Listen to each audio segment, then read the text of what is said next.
नमस्कार. महाराष्ट्राची ओळख म्हणजे नक्की काय? फक्त इथली शहरं किंवा संस्कृती? नाही. खरी ओळख तर दडली आहे ती राज्याच्या सीमांमध्ये. चला तर मग आज आपण महाराष्ट्राभोवती एक अशीच भौगोलिक प्रदक्षिणा घालूया आणि पाहूया की ह्या नैसर्गिक आणि राजकीय सीमा मिळून महाराष्ट्राची ओळख कशी घडवतात. हो, कारण सीमा म्हणजे फक्त नकाशावर ओढलेली एक रेषा नसते. ती तर डोंगर, नद्या आणि समुद्रांनी मिळून सांगितलेली एक जिवंत गोष्ट असते. आणि आज आपण महाराष्ट्राची हीच अनोखी गोष्ट उलगडणार आहोत. तर महाराष्ट्राच्या सीमांची एक दुहेरी ओळख आहे.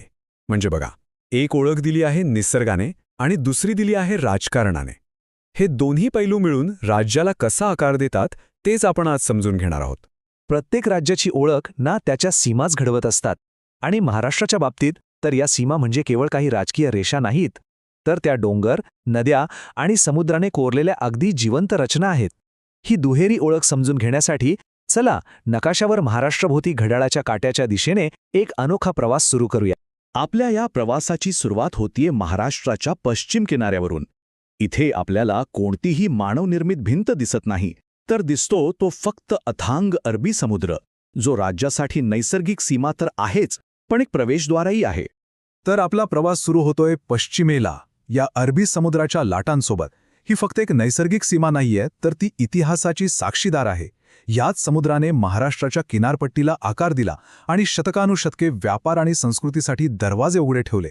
समुद्राच्या त्या शांत किनाऱ्याला आत्ता मागे सोडून आपण उत्तरेकडे वळूया. इथे निसर्गाने जणू काही महाराष्ट्राच्या संरक्षणासाठी उंचच उंच पर्वतांच्या भिंती उभ्या केल्या आहेत. राज्याच्या वायव्येला जर आपण पाहिलं तर सातमाळा डोंगररांगा, गाळणा टेकड्या आणि अक्राणी टेकड्या या जणू काही पहारेकरी म्हणून उभ्या आहेत. आणि याच नैसर्गिक भिंतीच्या पलीकडे आपली राजकीय सीमा गुजरात आणि दादरा व नगर हवेलीला जाऊन मिळते.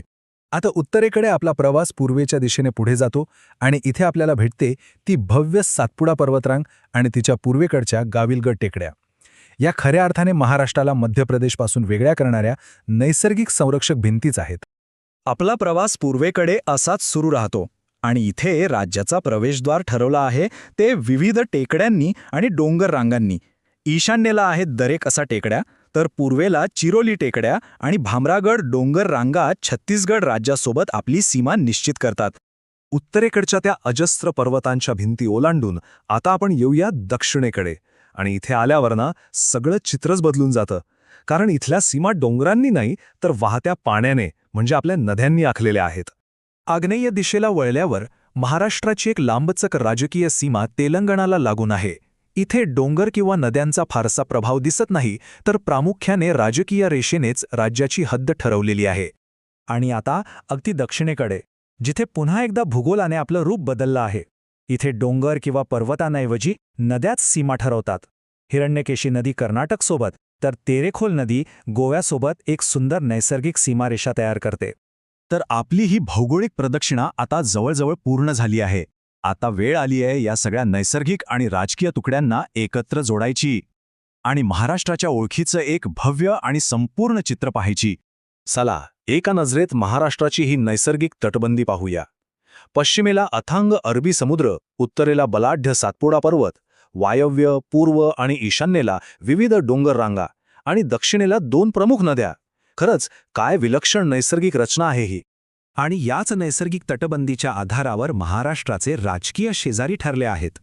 वायव्येला गुजरातपासून ते थेट दक्षिणेला गोव्यापर्यंत एकूण 6 राज्य या नैसर्गिक सीमांना लागून आहेत. आणि हेच मिळून महाराष्ट्राचा नकाशा पूर्ण करतात. मग महाराष्ट्राची खरी ओळख आहे तरी काय? ती फक्त जमिनीच्या एका तुकड्यात नाहीये. ती आहे या नैसर्गिक आणि राजकीय सीमांच्या एका सुंदर संगमात. याच संगमाने राज्याचा इतिहास, भूगोल आणि संस्कृती घडवली आहे आणि महाराष्ट्राला त्याची आजची ही अद्वितीय ओळख दिली आहे. आणि जाता जाता एक विचार नक्की करायला हवा. आपण ज्या परिसरात राहतो त्या जागेची ओळख कोणते नैसर्गिक घटक ठरवतात? एखादा डोंगर, नदी किंवा समुद्र? या भौगोलिक रचना आपल्या जगण्याला कसा आकार देत असतील? जरा विचार करून बघा.